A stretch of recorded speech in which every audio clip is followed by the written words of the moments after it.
La 12e année d'Achaz, roi de Juda, Osée, fils d'Éla, devint roi d'Israël à Samarie, et il régna 9 ans. Il commit ce qui déplaît aux yeux de Yahweh, non pas toutefois à l'égal des rois d'Israël qui l'avaient précédé. Salmanasar, roi d'Assyrie, monta contre lui. Osée lui fut assujetti et lui versa un tribut.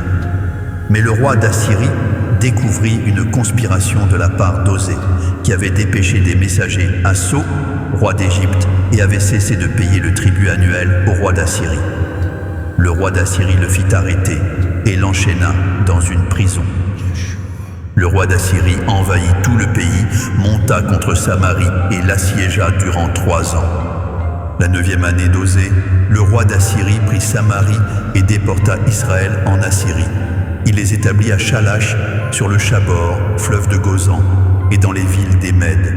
Cela arriva parce que les fils d'Israël avaient péché contre Yahweh, leur Dieu, qui les avait fait monter du pays d'Égypte, de dessous la main de Pharaon, roi d'Égypte, et parce qu'ils avaient vénéré d'autres dieux. Ils marchèrent selon les coutumes des nations que Yahweh avait chassées devant eux, et selon celles que les rois d'Israël avaient instituées.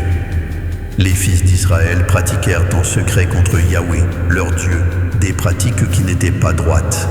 Ils se bâtirent des hauts lieux dans toutes leurs villes, depuis les simples tours de garde jusqu'aux cités fortifiées. Ils se dressèrent des stèles et des idoles d'Achéra sur chaque colline élevée et sous chaque arbre verdoyant. Et là, ils brûlèrent de l'encens sur tous les hauts lieux, à l'imitation des nations que Yahweh avait exilées devant eux, et ils accomplirent des actions mauvaises par lesquelles ils provoquèrent la colère de Yahweh. Ils servirent les idoles immondes dont Yahweh leur avait dit « Vous ne ferez point cela ». Yahweh ne cessa d'avertir Israël et Juda par la voix de tous ses prophètes et de tous les voyants, en leur disant « Revenez de vos voies mauvaises et observez mes commandements et mes préceptes, en suivant toute la loi que j'ai prescrite à vos pères et que je vous ai transmise par mes serviteurs les prophètes. » Mais ils n'écoutèrent point et ils raidirent leur cou, à l'image de leur père, qui n'avaient pas eu foi en Yahweh, leur Dieu. Ils méprisèrent ses lois, l'alliance qu'il avait conclue avec leur père et les avertissements qu'il leur avait adressés. Ils s'attachèrent à des vanités et devinrent eux-mêmes vanités, imitant les nations qui les entouraient et que Yahweh leur avait défendu de suivre. Ils abandonnèrent tous les commandements de Yahweh, leur Dieu, se firent 2 veaux en fonte, fabriquèrent une idole d'Achéra, se prosternèrent devant toute l'armée des cieux et servirent Baal.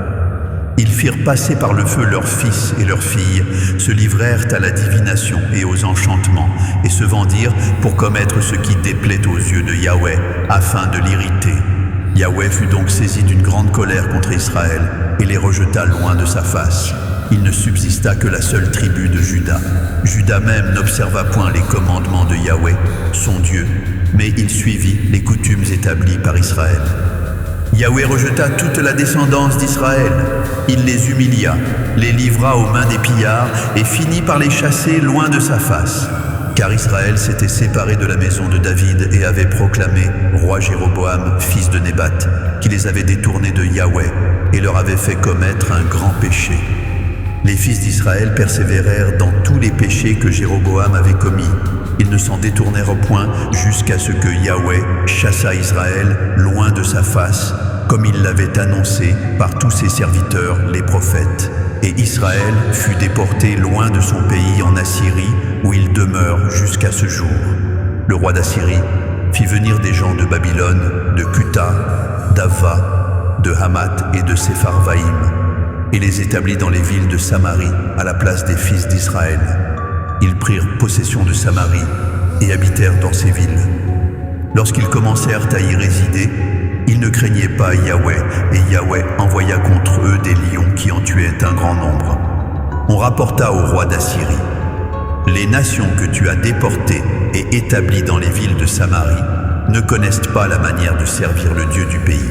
C'est pourquoi il a envoyé contre elles des lions qui les font périr, parce qu'elles ignorent comment honorer le Dieu du pays. » Le roi d'Assyrie donna cet ordre: « Faites-y retourner l'un des prêtres que vous en avez exilés, qu'il aille s'y établir et qu'il leur enseigne la manière de servir le Dieu du pays. » Un des prêtres qui avait été déporté de Samarie vint donc s'établir à Béthel et leur enseigna comment ils devaient craindre Yahweh.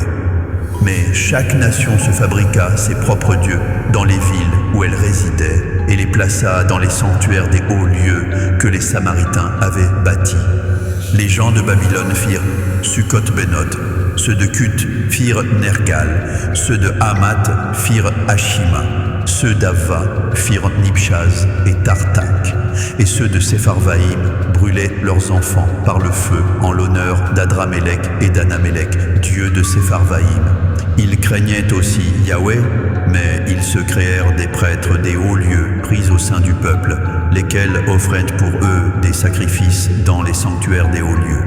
Ainsi, ils craignaient Yahweh tout en servant leur propre Dieu, selon la coutume des nations d'où ils avaient été déportés. Ils suivent encore aujourd'hui leurs anciennes pratiques. Ils ne craignent pas véritablement Yahweh et ne se conforment ni à leurs propres statuts et ordonnances, ni à la loi et aux commandements prescrits par Yahweh au fils de Jacob, qu'il nomma Israël. Yahweh avait conclu une alliance avec eux et leur avait donné cet ordre. Vous ne craindrez point d'autres dieux, vous ne vous prosternerez point devant eux, vous ne les servirez point, et vous ne leur offrirez point de sacrifice. Mais c'est Yahweh que vous craindrez, lui qui vous a fait monter du pays d'Égypte avec une grande puissance et à bras étendus. C'est devant lui que vous vous prosternerez, et c'est à lui que vous offrirez des sacrifices. Vous observerez et mettrez toujours en pratique les préceptes, les ordonnances, la loi et les commandements qu'il a écrits pour vous, et vous ne craindrez point d'autres dieux. Vous n'oublierez pas l'alliance que j'ai conclue avec vous, et vous ne craindrez point d'autres dieux. Mais vous craindrez Yahweh, votre Dieu, et c'est lui qui vous délivrera de la main de tous vos ennemis. Mais ils n'obéirent point et continuèrent de suivre leurs anciennes pratiques. Ces nations craignaient donc Yahweh tout en servant leurs idoles, et leurs enfants, ainsi que les enfants de leurs enfants, font jusqu'à ce jour ce que leurs pères ont fait.